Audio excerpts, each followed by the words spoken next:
Hello friends, welcome to couch coffee books. पिछले video में हमने मौर्य काल स्टार्ट कर दिया था और उसके 50 इम्पोर्टेंट क्वेश्चंस को डिस्कस किया था, लेकिन वो कंप्लीट नहीं हुए थे, तो बाकी के क्वेश्चंस हम इस वीडियो में कवर करेंगे।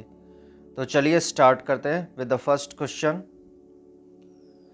अशोक का अभिलेख भारतीय उपमहाद्वीप के बाहर किस देश में पाया गया है? And the answer is Afghanistan. Ashok का अभिलेख भारतीय उपमहाद्वीप के बाहर अफगानिस्तान में पाया गया है। Next question. भारतीय लिखने की कला नहीं जानते थे, यह किसने कहा था? And the answer is Megasthenes ने। यह बात मेगास्थनीज ने कही थी कि भारतीय लिखने की कला नहीं जानते थे। नेक्स्ट। किस मौर्य सम्राट ने एक विदेशी राजा से अंजीर, शराब और दार्शनिक को भारत भेजने का आग्रह किया था? And the answer is Bindusara. Bindusara वह मौर्य सम्राट था जिसने एक विदेशी राजा से अंजीर, शराब और दार्शनिक को भारत भेजने का आग्रह किया था।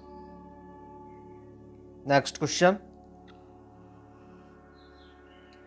अशोक द्वारा कलिंग पर चढ़ाई की जानकारी के लिए कौन सबसे महत्वपूर्ण स्रोत है?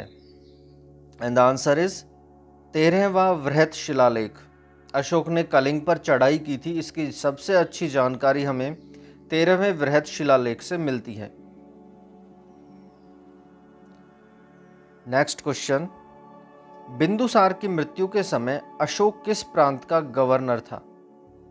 And the answer is Ujjain. जिस समय बिंदुसार की मृत्यु हुई थी उस समय अशोक उज्जैन प्रांत का गवर्नर था। Next question.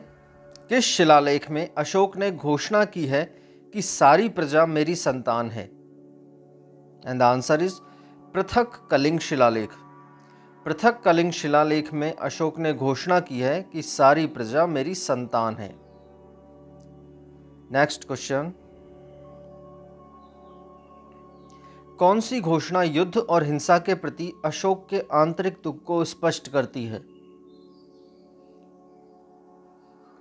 And the answer is Kalinga का पृथक शिलालेख। इस शिलालेख में जो घोषणा की गई है अशोक के द्वारा, उसमें युद्ध और हिंसा के प्रति अशोक के आंतरिक दुख को स्पष्ट किया गया है। तो आंसर है कलिंग का पृथक शिलालेख। Next question. विष्टि का अर्थ है? एंड द आंसर इज बेगारी। मौर्य काल में बेगारी के लिए जो शब्द काम में लिया जाता था वो था विष्टि। Next question. मौर्य काल में सीता से तात्पर्य है? एंड द आंसर इज राजकीय भूमि से प्राप्त आय। मौर्य काल में राजकीय भूमि से प्राप्त आय को सीता कहा जाता था। Next question.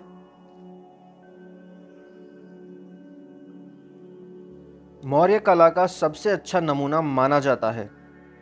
आंसर है स्तंभ को। मौर्य कला का सबसे अच्छा नमूना स्तंभ को माना जाता है। Next question. अशोक ने श्रीलंका में बौद्ध धर्म का प्रचार हेतु किसे भेजा था? And the answer is Mahendra एवं संघमित्रा को। अशोक ने श्रीलंका में बौद्ध धर्म के प्रचार हेतु महेंद्र एवं संघमित्रा को भेजा था।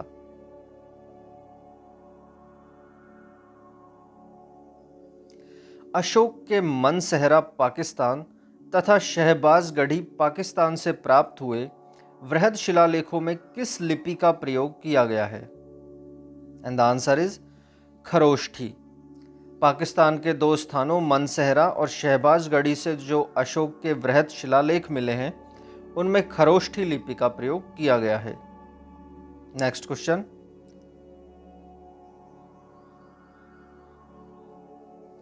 कहां से अशोक के द्विभाषाई यानी ग्रीक और आरामाइक के अभिलेख प्राप्त हुए हैं? And the answer is Kandahar से। कंधार से अशोक के द्विभाषीय अर्थात ग्रीक और आरामाइक दोनों भाषाओं में अभिलेख प्राप्त हुए हैं। Next question. कौटिल्य द्वारा रचित अर्थशास्त्र कितने अधिकारों में विभाजित है? And the answer is 15। Kautilya द्वारा रचित अर्थशास्त्र 15 अधिकारों में विभाजित है। नेक्स्ट क्वेश्चन, अर्थशास्त्र में उल्लिखित सप्तांग में शामिल थे? एंड द आंसर इज राजा, क्षेत्र, प्रशासन एवं कोश। अर्थशास्त्र में जो सप्तांग हैं उनमें ये 4 चीजें भी शामिल थी, जो कि हैं राजा, क्षेत्र, प्रशासन एवं कोश। नेक्स्ट क्वेश्चन, अशोक का समकालीन तुर्मे कहाँ का राजा था? द आंसर इज मिस्र का। तुर्मे मिस्र का राजा था जो अशोक के समकालीन था। और आज का लास्ट क्वेश्चन है फ्रेंड्स, किसके शासनकाल में डायमेकस भारत आया था? Answer is Bindusara. बिंदुसार के समय में डायमेकस भारत आया था। तो ये 17 क्वेश्चन और बच गए थे मौर्य काल के, और इसी के साथ मौर्य काल के सारे क्वेश्चन समाप्त होते हैं। अगले वीडियो में हम एक और नया चैप्टर स्टार्ट करेंगे। अगर अभी तक आपने चैनल को सब्सक्राइब नहीं किया है तो जल्दी से सब्सक्राइब कर लीजिए। मिलते हैं जल्दी ही एक और वीडियो के साथ, तब तक के लिए बाय।